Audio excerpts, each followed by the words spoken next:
Tingnan natin kung anong ginagawa nila dito sa shop. Ito, palis na tong mga to. Punta sa ibang lugar. Kung saan mayroon tayong mga ginagawa din sa ibang lugar. Yung iba, nasa ibang lugar na rin nakakalat. Dito, may ginagawa siya. Ini-welding na motor. Ito yung mga steel door na pinapabricate natin.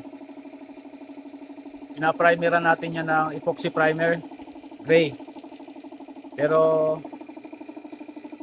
ang final color niyan ay black, glossy black.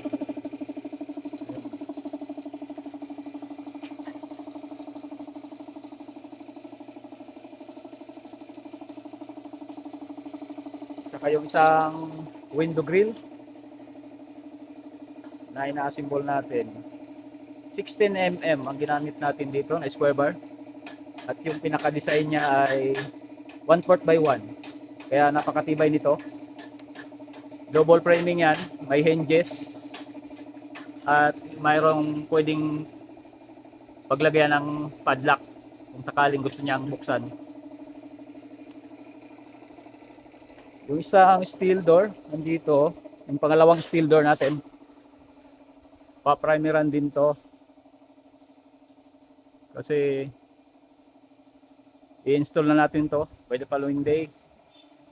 Yan. Ready na yan.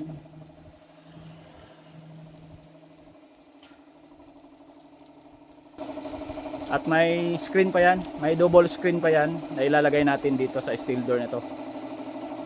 Pagkatapos nating primeran at makulayan ay ilalagay na natin yung mga screen natin, black din.